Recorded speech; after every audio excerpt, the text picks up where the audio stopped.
Assalamualaikum warahmatullahi wabarakatuh. Ini adalah tugas koneksi antar materi modul 3.1 pengambilan keputusan berbasis nilai-nilai kebajikan sebagai pemimpin. Halo, perkenalkan saya Nita Yustina, calon guru penggerak Angkatan 10 Kabupaten Hulu Sungai Tengah. Saya dari kelas Kiptiani dan di sebelah kanan saya ada Ibu Fasilitator, Ibu Kiptiani, SPD, MPD. Dan di sebelah kiri saya ada Ibu Pengajar Praktik, yaitu Ibu Maulia Sapitri, SPD.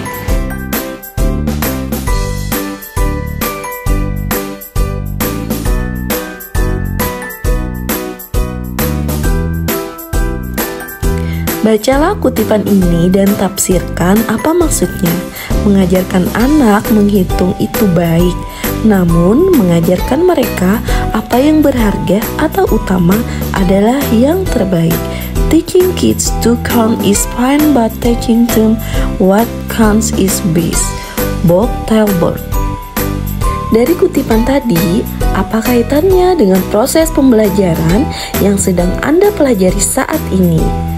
Kaitan kutipan di atas dengan proses pembelajaran yang sedang saya pelajari saat ini adalah kita sebagai pendidik bukan sekedar mentransfer pengetahuan saja, namun juga kita sebagai pendidik harus membentuk akhlak mereka sesuai dengan nilai-nilai kebajikan yang meliputi cipta, rasa, karsa, dan raga.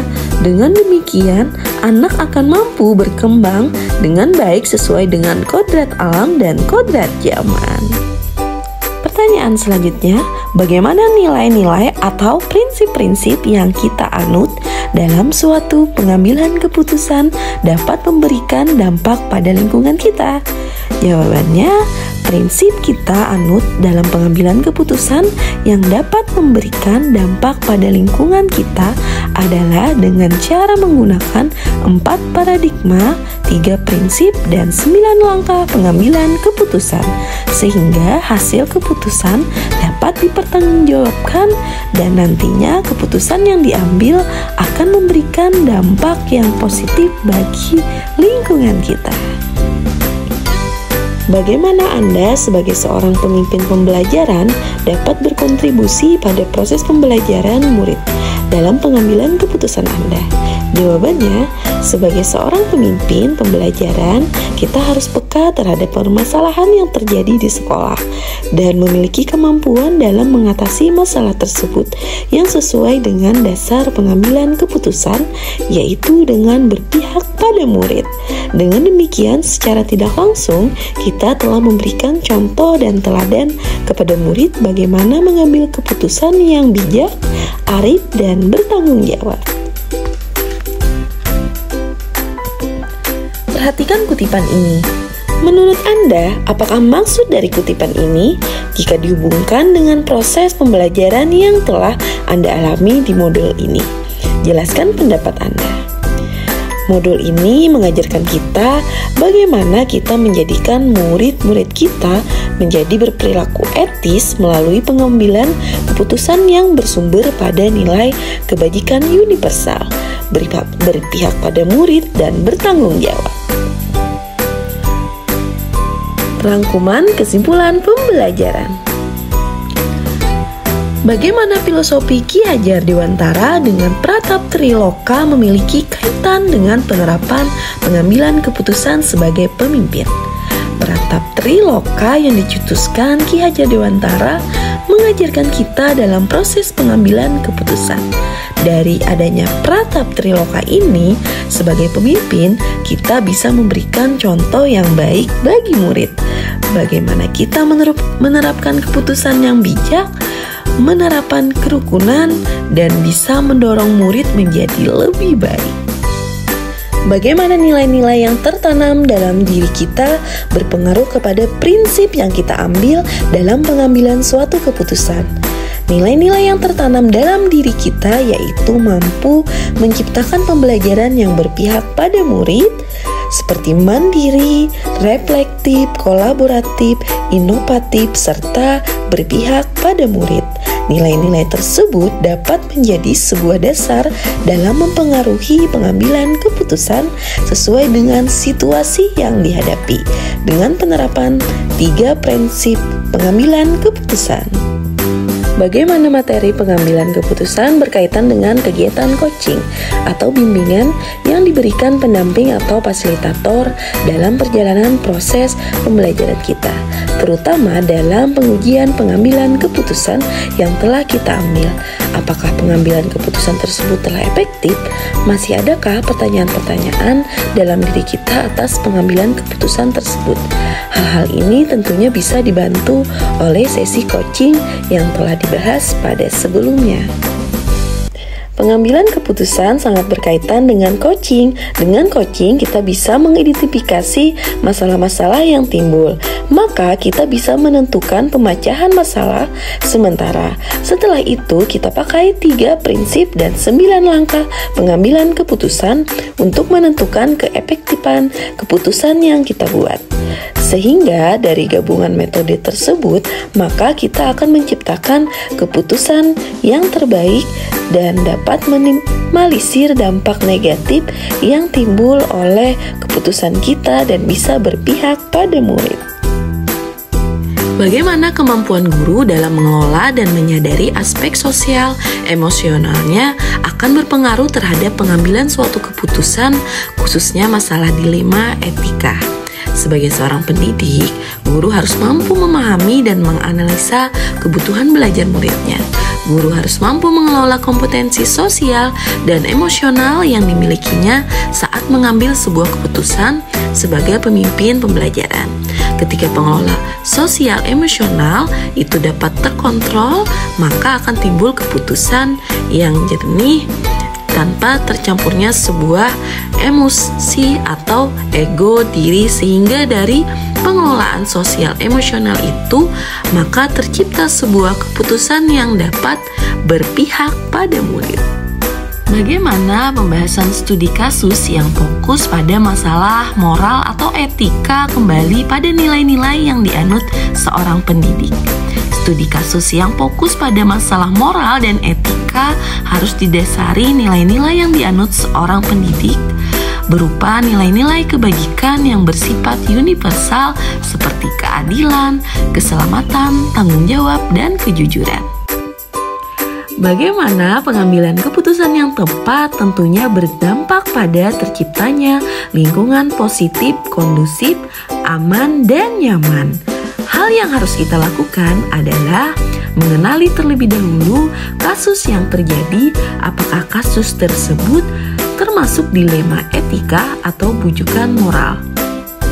Kasus tersebut dapat diselesaikan dengan menganalisa dan melakukan pengambilan keputusan berdasarkan 4 paradigma, 3 prinsip, dan 9 langkah pengambilan keputusan. Apa tantangan-tantangan di lingkungan Anda untuk dapat menjalankan pengambilan keputusan terhadap kasus-kasus dilema etika ini? Adakah kaitannya dengan perubahan paradigma di lingkungan Anda? Tantangannya adalah kurangnya kesadaran siswa akan pentingnya pendidikan dan kurangnya pemahaman orang tua dalam menyikapi berbagai kasus dilema etika ini. Sehingga dalam menjalankan paradigma berkarakter tidak maksimal. Seharusnya orang tua saling berkolaborasi agar terciptanya sebuah paradigma di sekolah. Apakah pengaruh pengambilan keputusan yang kita ambil ini dengan pengajaran memerdekakan murid-murid kita? Bagaimana kita memutuskan pembelajaran yang tepat untuk potensi murid kita yang berbeda-beda? Dalam pengambilan keputusan yang kita ambil, hendaknya berpihak pada murid. Salah satu pembelajaran yang tepat dan bisa kita terapkan adalah pembelajaran berdiferensiasi, karena pembelajaran tersebut sesuai dengan kebutuhan murid, sehingga terciptanya merdeka belajar sesuai dengan potensi murid yang berbeda-beda. Bagaimana seorang pemimpin pembelajaran dalam mengambil keputusan dapat mempengaruhi kehidupan atau masa depan murid-muridnya? Keputusan sebagai pemimpin pembelajaran harusnya memikirkan kebutuhan dan murid dan berpihaknya pada murid. Setiap keputusan yang diambil harusnya berdasarkan pada pemetaan kebutuhan belajar murid, sehingga dapat menggali potensi yang dimiliki dengan mampu mengembangkan kemampuan yang sesuai dengan bakat minatnya serta selaras dengan kodrat alam dan kodrat zaman.